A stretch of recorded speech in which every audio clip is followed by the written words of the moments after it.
bien-aimés, amis de partout, que la grâce et la paix de Jésus-Christ soient avec vous tous. Amen. Allons dire merci Seigneur. Merci Seigneur. Gloire à Jésus. Gloire à Jésus. Matin, frères et sœurs bien-aimés, nous avons le privilège de nous capables de partager avec vous le message évangélique, le message du salut par la foi en Jésus-Christ. Amen. Nous avons combien de gens qui songeaient, jeunes, ils n'ont pas songé sur la vie, très jeunes, mais en pile, nous avons songé le révérend pasteur René, pasteur. Vous avez l'église baptisée, c'était le bon pasteur Néré, pasteur Néré. On a eu un gros fanatique pasteur Néré, on a entendu des messages. Et nous avons un style vicieux d'éducation. Donc, nous toujours entendons pasteur Néré jusqu'à Jésus. Gloire à Jésus. Amen. Mettez-vous debout, frères et sœurs bien-aimés, nous allons lire la parole de Dieu. Gloire à Jésus. Dans Éphésiens, le chapitre 2.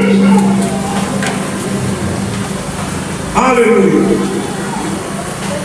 Éphésiens, chapitre 2. Nous allons lire pour vous, frères et sœurs bien-aimés, les versets 1er à 8. Éphésiens, chapitre 2, versets 1 à 8. Je lis ainsi. C'est-à-dire le salut par la grâce. Alors c'est le titre de la lecture que je vais faire, non le titre du message. Le salut par la grâce. Le salut par grâce. Il dit pour vous, vous étiez morts par vos fautes et par vos péchés, dans lesquels vous marchiez autrefois, selon le cours de ce monde, selon le prince de puissance, selon le prince de la puissance de l'air, cet esprit qui agit maintenant dans les fils de la rébellion. Nous tous aussi, nous étions de leur nombre, et nous conduisions autrefois selon nos convoitises charnelles. Nous exécutions les volontés de notre chair et nos pensées. Et nous étions par nature des enfants de colère comme les autres. Mais Dieu est riche en miséricorde. Et à cause du grand amour dont il nous a aimés, nous qui étions morts par nos fautes, il nous a rendus à la vie avec le Christ. C'est par grâce que vous êtes sauvés. Il nous a ressuscités ensemble et a fait asseoir ensemble dans les lieux célestes en Christ Jésus, afin de montrer dans les siècles à venir la richesse surabondante de sa grâce par sa bonté envers nous en Christ. Le verset 8. C'est par la grâce que vous êtes sauvés, par le moyen de la foi. Et cela ne vient pas de vous, c'est le don de Dieu. Amen. Amen. Gloire à Jésus. Veuillez vous asseoir, frères et sœurs de Dieu. Alléluia. Nous avons l'honneur et le grand privilège, une fois encore, de vous présenter ce message. Je vous demanderai de bien vouloir prêter beaucoup d'attention. Le message du jour va avoir quelque chose à voir avec une étude biblique, même si ça ne va pas être une étude biblique, parce que vous n'aurez pas l'occasion de poser des questions, pas capable de poser des questions, mais toutefois, vous avez une question qui a trouvé avec le message matin, vous pouvez voir toujours écrit, et après ça, on va faire un prédicateur par de questions pour tenir. Amen. Parce que normalement, il peut arriver que vous ayez des questions concernant ce message. Gloire à Jésus. Frères et sœurs bien-aimés, amis de partout, ce matin, nous avons comme titre de notre message la sécurité éternelle du croyant. La sécurité éternelle du croyant. Est-ce qu'on a eu ça? La sécurité éternelle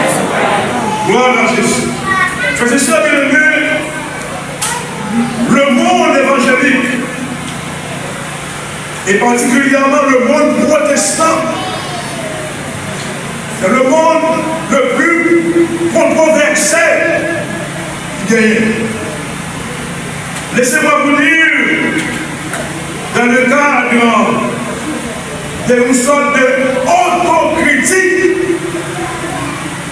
nous sommes dans le temps nous de plus d'être chargés. Dans le parlement. Ou après que les adventistes, qui sont au secte, mais ils ont sur le point. Vous parlez de nous, petit groupe adventiste, ou l'autre petit groupe ou après que les Jéhovah, ils sont tous d'accord que Jésus-Christ pas Dieu, ils sont tous d'accord avec l'enfer, ils sont tous d'accord là, ils sont tous d'accord sur le même point. Amen. Amen. Etc. Mais malheureusement,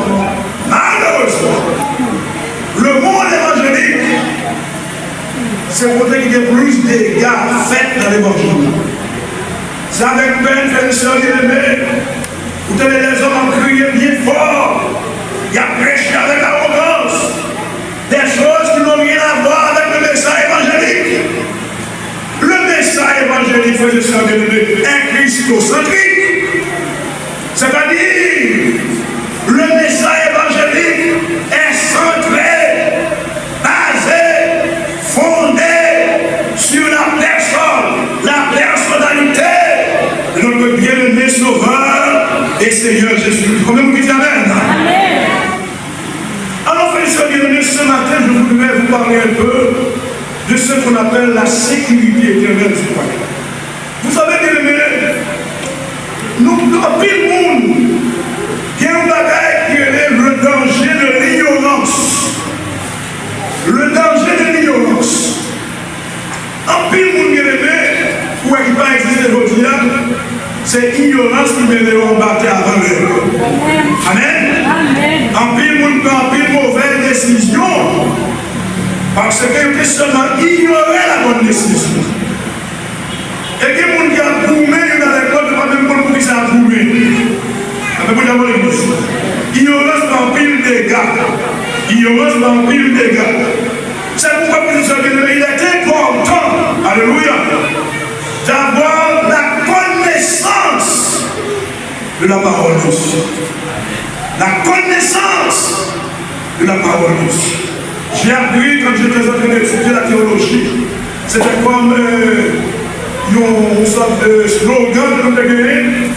Plus vous connaître mon Dieu, mieux vous servir mon Dieu. Comment vous dites Amen? Plus vous connaître la parole de Dieu, mieux vous servir mon Dieu. Amen. Gloire à Jésus. Et après le Paul, dans Philippiens chapitre 3, il parlait de l'excellence de la connaissance de Dieu, de Jésus-Christ, pour laquelle il était considéré tout le monde d'Agaïo comme fatras. Maintenant, bien aimé, l'église de Jésus-Christ, nous ne sommes pas capables de marcher comme nous ignorons. Vous qui avez la parole de Dieu, vous qui avez une Bible à la main, vous êtes en train de chanter, vous devez être en même mesure de déclarer la raison de votre foi. Vous devez être en mesure de déclarer pour qui ça vous vrai, dans qui ça vous vrai, qui va nous aller après la mort, pour qui ça vous l'église, nous allons chanter. Et en une fois, nous disons bagaille et puis nous disons l'autre. C'est-à-dire nous disons bagaille et puis nous disons l'autre bagaille qui compte ça nous fait. Il y a un monde qui l'église, l'on dit que le chrétien est sauvé, l'on met la sécurité du salut, il n'est pas d'accord. Il y a un monde qui n'est pas d'accord, il continue par le sauver net. En réalité, c'est ça lié. Même dans les gens qui ont joué, c'est nous sauver net. C'est comme si les chrétiens ont sauvé aujourd'hui, et puis de même. Est-ce que vous avez moi? Est-ce que vous avez moi? Pas bien, moi, je dois appeler ça sur des questions.